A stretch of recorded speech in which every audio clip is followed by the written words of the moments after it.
When Ronald Reagan was asked about his strategy for the Cold War, he had a simple answer: we win, they lose. Reagan was crystal clear about the Soviet Union and its intentions. But today, few people understand the Chinese Communist Party is waging a no-holds-barred people's war on America. We need to design a strategy to respond to their actions in this new Cold War and win this new Cold War. China is making a lot of inroads in the global south, in large part because it's so affordable. We Win, They Lose is the title of a new book by Matthew Kreonig and Dan Negrea, both working with the Atlantic Council. They outline what such a Reagan-esque foreign policy, updated for today, would look like. Kreonig is Vice President and Senior Director of the Scrowcroft Center for Strategy and Security, and Negrea is Senior Director of the Freedom and Prosperity Center. This is American Thought Leaders, and I'm Yanya Kellick. Dan Negrea, Matt Kreonig, such a pleasure to have you on American Thought Leaders. It's great to be here. Thank you so much. Thanks for having us. So, the title of your book, We Win, They Lose. I think even that today is a kind of a controversial statement. It seems so absolutist, right? Of course, this is how Reagan framed his foreign policy towards the Soviet Union back in the day. But how can you justify that kind of an approach today? Well, as you point out, that was Reagan's statement. He was asked what is his strategy for the Cold War with the Soviet Union, and he said it's simple. Some might say it's simplistic, but it's we win, they lose. And he followed that clear strategic vision, and through that won the first Cold War. Now we're in a new Cold War with communist China. People are trying to figure out what the strategy is. The Biden administration says that its strategy is to responsibly manage the competition. And Dan and I didn't think that seemed quite right. What is the goal for our competition with China? And so we looked back to Reagan's model and said, no, the goal again today should be that we win and they lose. And how we can justify it, I think it's pretty simple. Do the American people, does the rest of the world benefit from having the United States and our democratic allies leading the international system, or would we be better off with a genocidal, nuclear-armed communist dictatorship running the world? And I think the answer to that is pretty clear, so that's how we justify it. And you're right, Jan, the title is strong and maybe even provocative. But I think we are in sobering times. Robert Gates, a very distinguished public servant, and he served in both Republican and Democrat administrations, and he also is a distinguished civil servant. He said this is the most dangerous international environment in decades, and perhaps ever. And other people have raised this point also.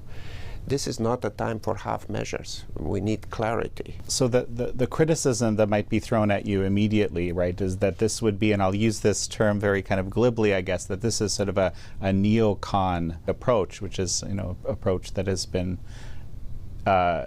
given that what you're advocating for is a Reagan-Trump foreign policy fusion, as I understand it, what you're advocating for is something more like a neocon approach.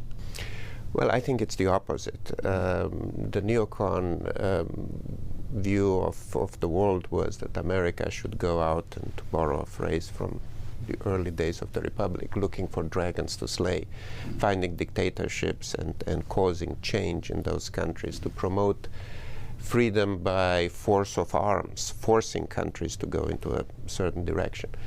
What we make very clear in our book is that our policies in response to the aggressive actions of what we call the new axis of evil, which is China, Russia, Iran, and North Korea, which are countries that are not only revisionist but also expansionist. They are not only proposing theories and staying within their borders, but they are invading foreign countries or threatening to invade our foreign countries, or causing harm to the vital national interests of the United States.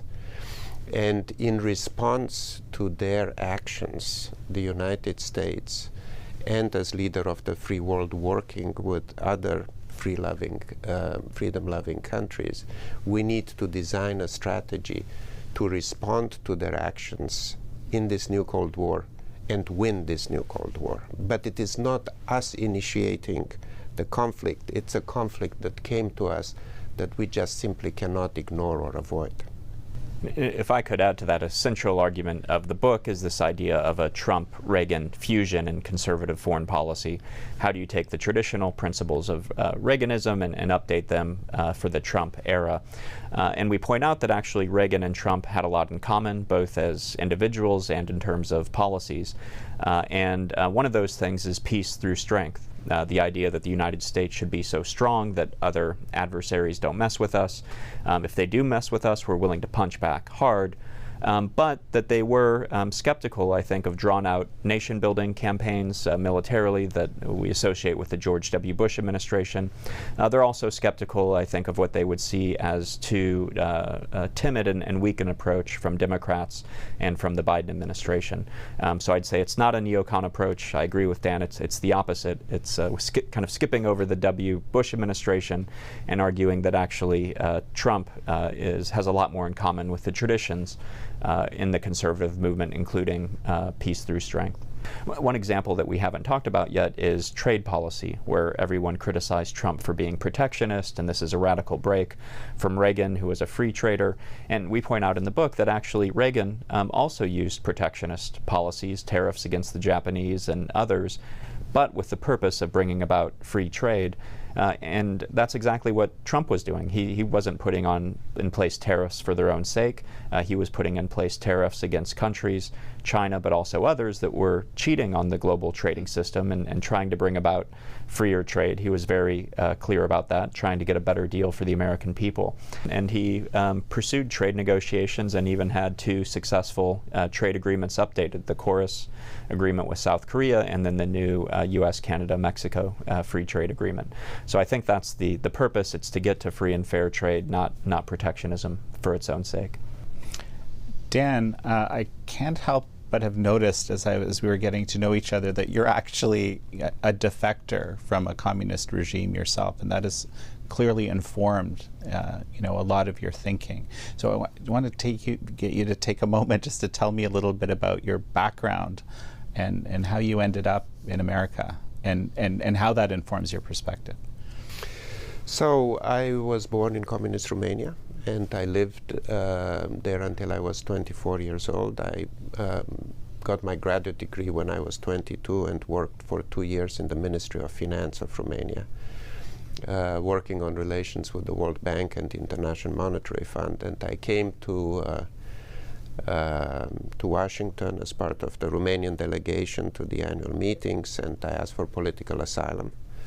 And in one of those turns of fate that we can call only in America, 40 years later, while working at the Department of State, I was again a member of the delegation to the World Bank and IMF annual meetings, but this time part of the US delegation. But in a very important way, I'm influenced in how I look at the world by my experience under communism, which is just recognize the mindset of communism, which is expansionist, which is looking to create a world dominated by the authoritarians in power in those countries. And also the realization that there is evil. Not that all countries are fine and there are misunderstandings. If we only sat down and had a nice conversation and we'll sort things out. There is evil. I experienced that. I knew what regimes with a totalitarian mindset and an expansionist point of view can do. But what prompted you to leave at that moment, so many years ago? There was a time when I had hope that the Romanian communism would evolve in the direction of Yugoslavia, which was a communist country and independent from the Soviet Union in its foreign policy, the way Romania was also, but that allowed an element of free enterprise and some freedoms. But then the dictator of Romania, Nicolae Ceausescu, went to China, and he saw the cult of personality under Mao and said, this is a great thing. I think I'll imitate it in Romania, which he did, which didn't go well with the Romanian people, and he was toppled and shot. But other than that, it was a successful regime. You focus in this book on something that I'm quite passionate about, which is American exceptionalism. And there's frankly a lot of questions out there right now, and I think quite legitimate questions, like has American exceptionalism really stood the test of time? Does it still exist today? Should America be the leader of the free world, right? That fits into that question. You saw something in America then. Do you still see that today? So it's not only that I see this as still very much alive, because you may say I have the passion of a convert, or I may be biased, which I most certainly am, but the millions and millions and millions of illegal immigrants into this country who cross deserts and jungles and rivers, and they risk death and rape on the way of coming here, but they still dream of coming to America, which is still the beacon of freedom, still the land of the free, the country of exception. So it is very much alive, and I see no change in that in the future. But I'm sure Matt can give a much more learned answer on American exceptionalism. Well, I can give some stats. I think if you just look at the data, you see that the United States is exceptional. It's the most powerful country in the world by far still, economically, militarily, and other measures. And then after World War II, the system that the United States created globally, the kind of the U.S.-led system, has been remarkable in terms of the results. 0 great power wars in 70 years. Average standard of living in the United States and internationally 5 times today what it was in 1945. In 1945, there were only 12 democracies on Earth. Now there are almost 100 democratic countries on Earth. So this period of U.S. leadership has made the world safer, richer, and freer. It's essentially the best system ever invented for running global affairs. And you know, to the critics, I guess I'd say, what is the better system? Would it have been better if Nazi Germany won World War II? Would it have been better if the Soviet Union had won the Cold War? Would it be better if communist China dominated the world today? And I think the answer to all of those questions is clearly no. So then where does this skepticism of American exceptionalism come from? And I think it's that, especially on the left, but not only, people have some kind of ideal standard in mind, and the United States is not living up to this utopia, and so they criticize it. But I think that's unfair. I think you have to look at what are the historical alternatives, what are the plausible alternatives today, and clearly there is no better system than one where the United States does play an important leadership role. If I may add something, America has an empire by invitation. Countries want America to come and be involved. There is this comedy in the 1950s called The Mouse That Roared, about this little country in Europe that was about to go bankrupt, and the solution that they found was this: let's declare war on the United States, because after we surrender, they will come and they will be so generous with the country that they defeated, because look what they did with Europe, with Germany and with Japan. So this is a great thing. If you look at the behavior, not just of these millions of people who are putting their lives at risk to come to America, but even governments. Look at European governments. The greatest terror in European chancelleries these days is that America may withdraw from Europe. You know, they created the European Union. They said, the purpose of NATO is to keep the Russians out, the Germans down, and the Americans in. Not just people, but countries want America present. In developed countries and in developing countries, they know that American enterprise is coming there, create development by using local labor forces and introducing higher standards and bringing economic growth. You guys, you use an interesting term that I hadn't really been familiar with, but it's sort of it's captured my imagination. There's America first, and then there's blame America first. Well, I think the United States does have real problems, for sure, and American exceptionalism isn't to say the United States is perfect. We have a lot of problems domestically, fentanyl overdoses, a lot of problems internationally. But I think one of the things that is different about the United States is our ability for self-correction. We had this strategy of engaging China for many decades. It probably took us too long to recognize it, but by 2017, the Trump administration did recognize this isn't working. We need a new approach. Instead of engaging China, it's time to compete with China. So to maybe quote Winston Churchill, the United States always does the right thing after trying everything else. So we do make mistakes, but I think our ability to self-correct is superior to any other country on earth. So I want to talk about this most dangerous situation, like Robert Gates said, that we live in this most dangerous international situation in quite some time.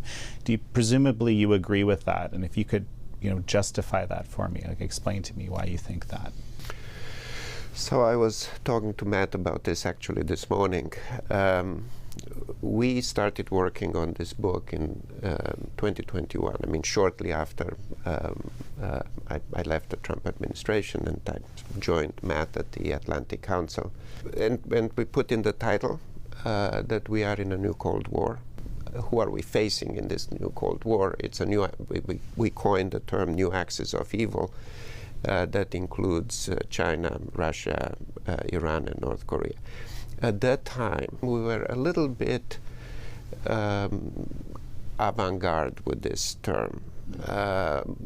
We are now in an environment in which someone respected, like General McMaster, who was National Security Advisor in the Trump administration, said we are on the cusp of the Third World War. There are people who are talking about how this environment reminds them of the 1930s, where disparate conflicts in different parts of the world by different powers actually ended up in a global conflagration. What is becoming clearer to people since we sent the book to the publisher in October after the massacre in Israel, and as it became very clear how Iran and North Korea are helping Russia, how Russia and China are supporting Iran, how the Houthis are stopping ships, are attacking ships, but not from all kinds of countries, but not from Russia and China. It's becoming clear that between the countries of the new axis of evil, there is coordination, and that they are together a threat to the peace of the world.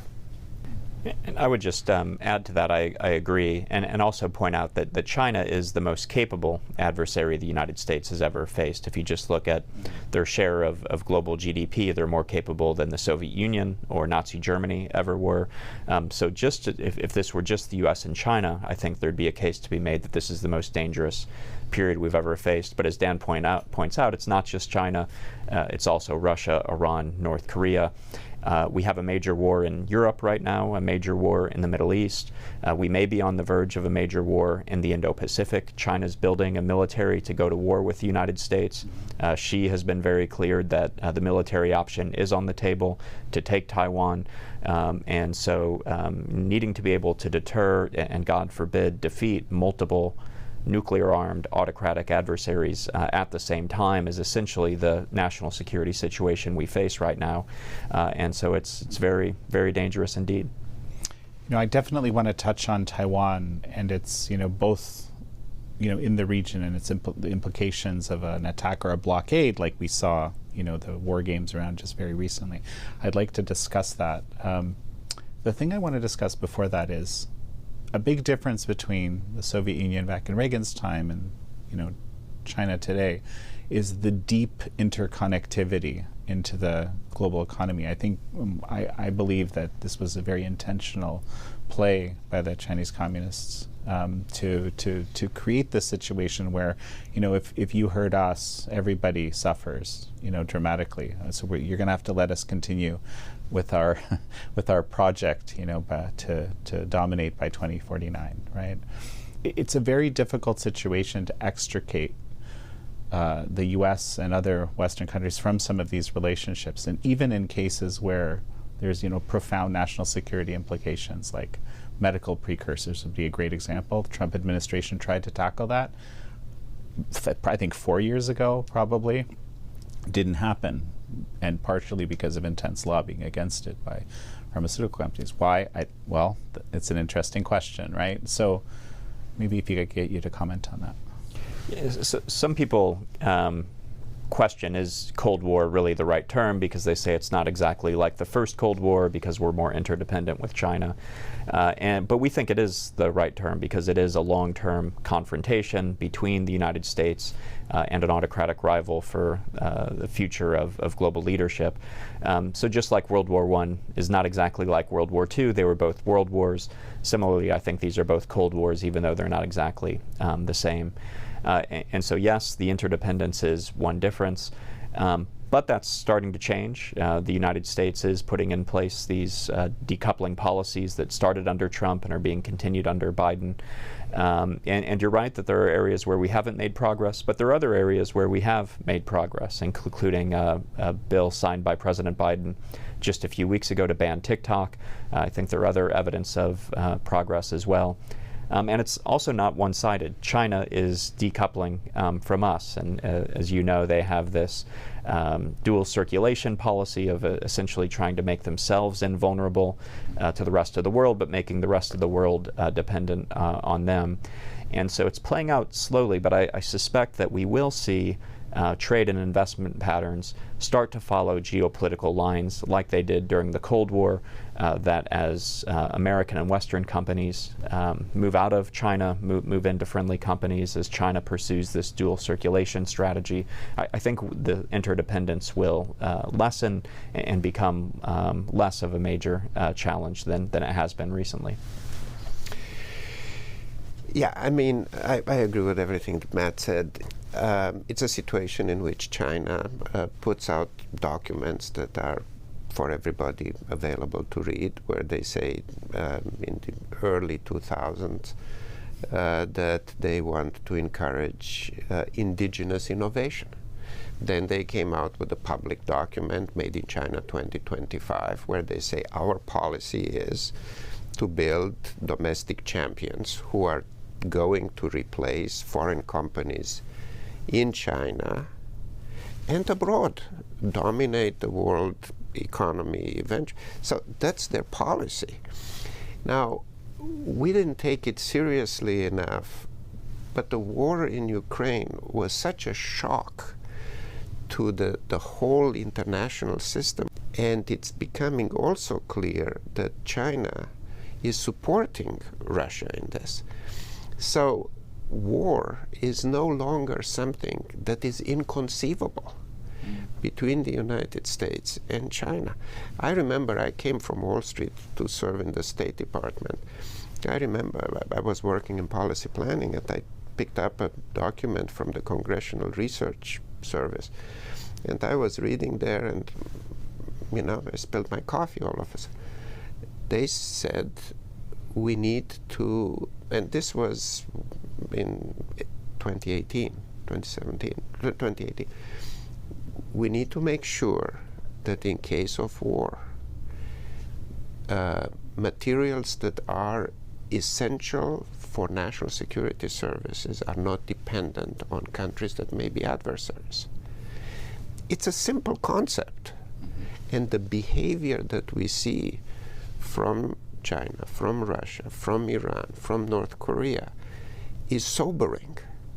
So I think the interdependence, you are correct, it exists. I mean, even for military equipment, there is too much dependence on things coming from China. So I think this is an irreversible trend, that the interdependence is going to become less and less. And as Matt said, the Chinese are doing the same thing. They recognize their dependence. Right. Yeah, no, exactly. Like they're decoupling on their own terms, which is not, a lot of people don't know about this concept of comprehensive national power that China employs, where, they rate every country against themselves. And, as long as they're going up or others are going down, things are good. But there isn't. When I first sort of started researching this, I realized they don't believe in win-win. They do believe in it, and what they mean is China wins twice. Okay. Well, right. It's I mean, you said it's such a simple concept. Why would you manufacture things in China that, have national security implications? It seems kind of crazy, but yet here we are today, right? Where, I've had Tommy Waller on the show talking about these giant transformers, right? That are, as far as I know, only manufactured in China now, that are important components of the U.S. grid. You can imagine what happens if the grid goes down. Well, there is this whole conversation with cranes in ports. The cranes that we use, apparently 70-80% come from China. Well, there is the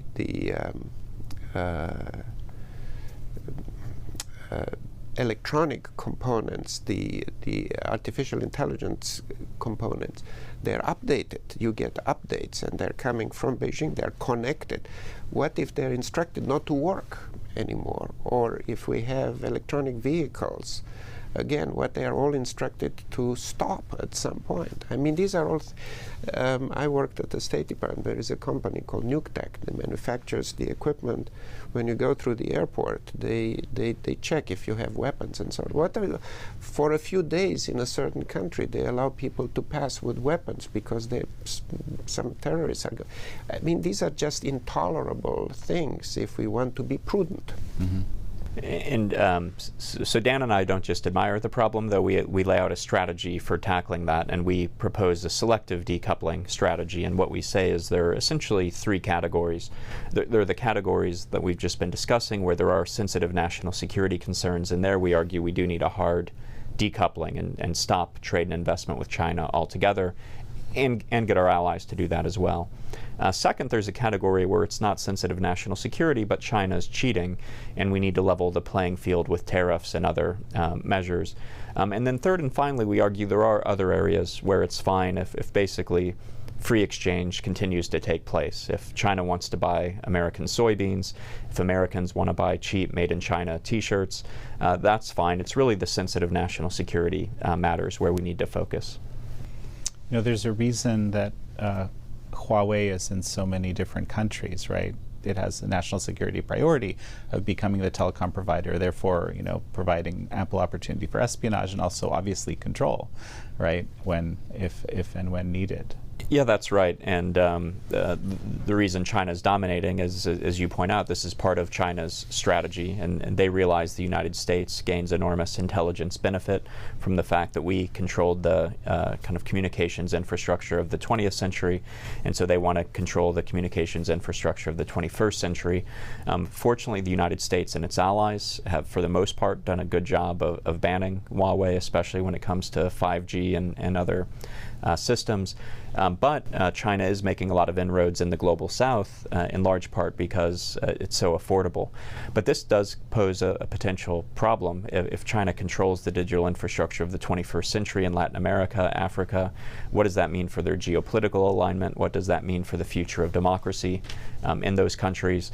And so we do talk in the book about ways that the United States can provide alternatives, the United States and its allies, because you go to these countries and you point out the national security concerns and the intelligence concerns, and often they say, okay, we get it, but what's the alternative? It's cheap, we're developing countries, and so we talk about some strategies in the book for the United States and its allies to incentivize the private sector to provide alternatives to Huawei and these other unfair, cheap, subsidized technologies that China is flooding, using to flood the global market. We win, they lose is actually the Chinese Communist Party strategy as well, isn't it? Yeah, we are in a serious conflict contest. We don't like the term competition. And by the way, general disclaimer, Matt and I both work at the Atlantic Council, a non-partisan institution, but we wrote a partisan book. Actually, let me jump in on that a little bit, because the Atlantic Council has been around forever, right? And one of the things, in our discussions I've learned is that unlike, let's say, Heritage, which has this kind of one voice approach, right? Atlantic Council isn't like that. So you have to provide your disclaimer. You might have, Atlantic Council fellows or directors that have diametrically opposed positions to yours. Is that right? I wouldn't expect that. I would expect them to all be for freedom. It's an American institution, and I don't expect any diametrical points of view, but some of our colleagues may be coming out in favor of policies that are supported by the Democratic Party more.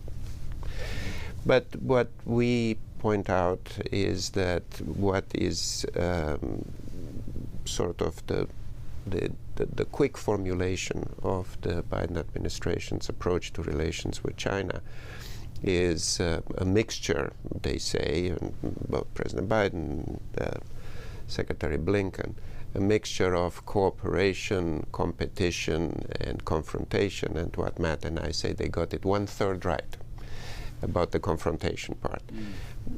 There is really not much cooperation, because on the things that the argument that we hear from the Biden administration is we have to cooperate with them on transnational things that are essential for humanity, like climate change and health. Well, on climate change, they're the greatest polluters. They're still building coal plants when we are not. Our CO2 emissions are going down, theirs are going up. And on health, there was no cooperation in finding the origins of COVID. And when the Australians proposed that, they started a trade war. They retaliated against Australian export for years, and it cost them billions for that.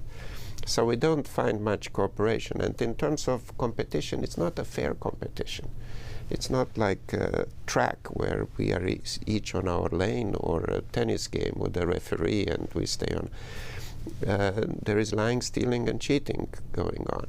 It's a serious contest that we have with diametrically different views of what the world will look like and how countries relate to each other. Maybe I'll just add a point on the Atlantic Council. So it is a nonpartisan institution. So the mission statement is shaping the global future together.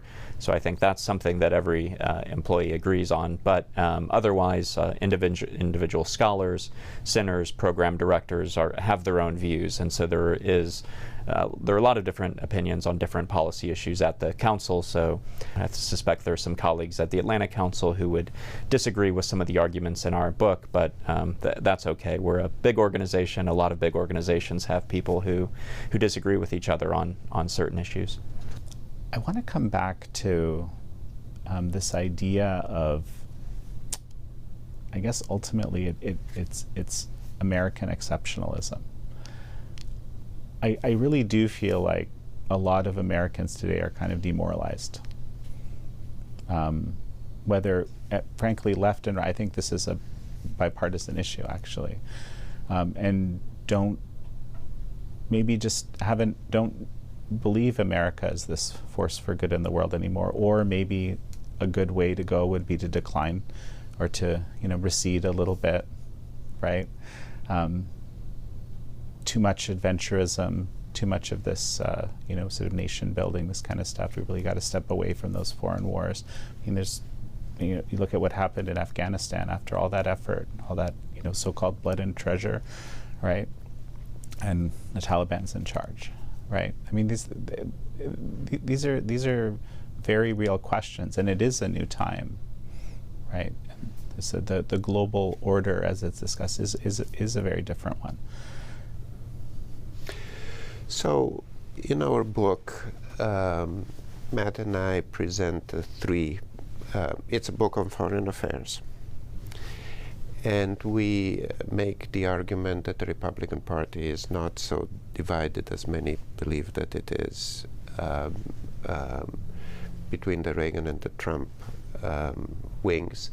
And that the three things on which there is consensus, clear consensus, firm consensus, is peace through strength,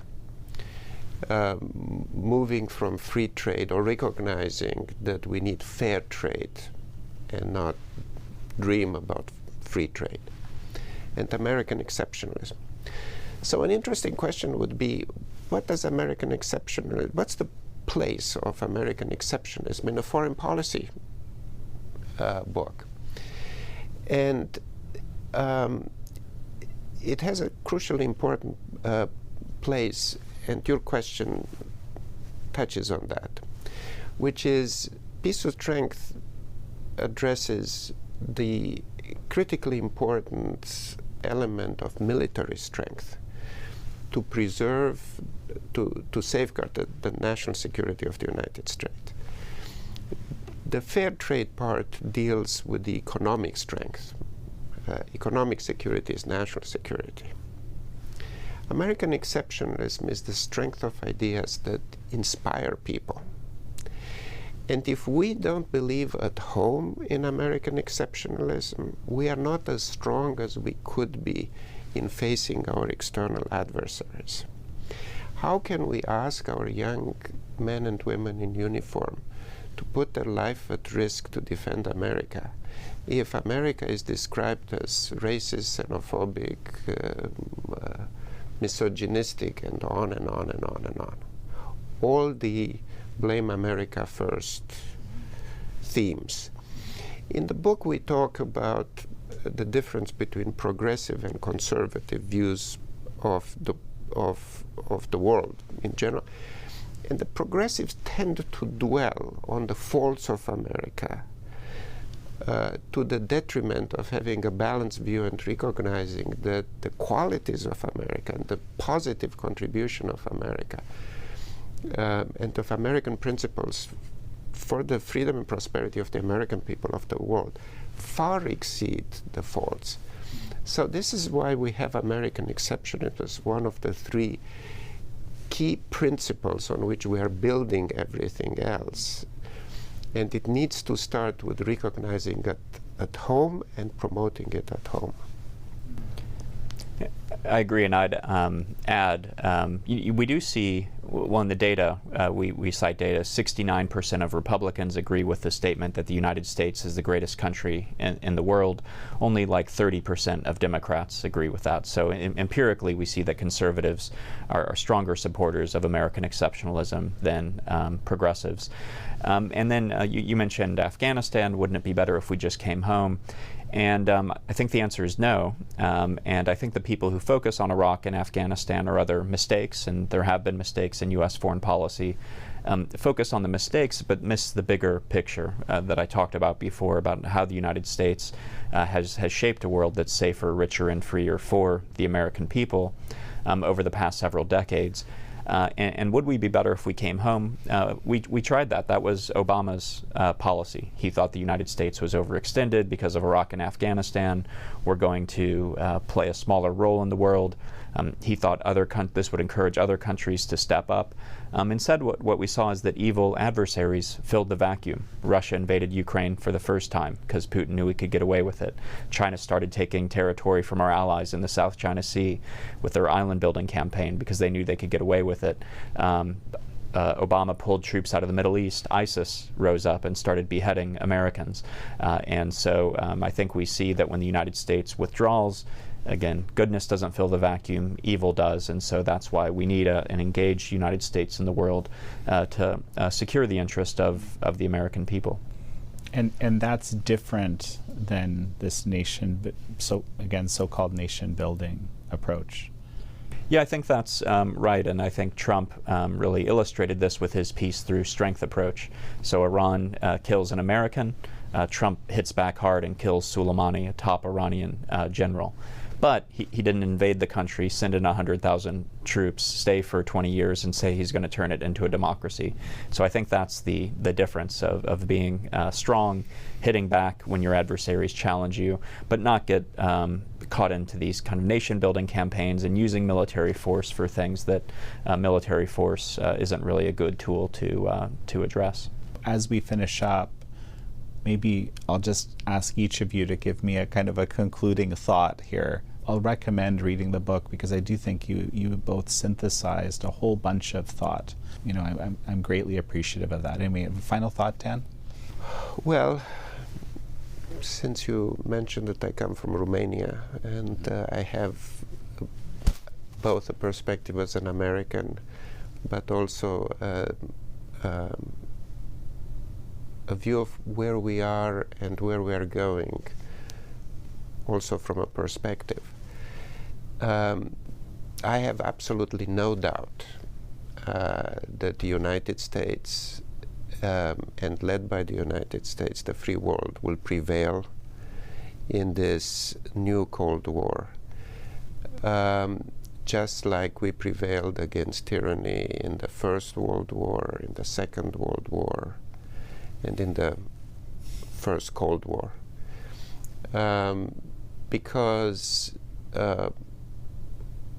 all autocracies are inefficient, and the ones we are facing today are just as inefficient, and in some ways even more inefficient, and as brittle as past ones, and maybe more brittle. So in terms of the we win, they lose, I'm very, very optimistic that we'll win. It will require effort, a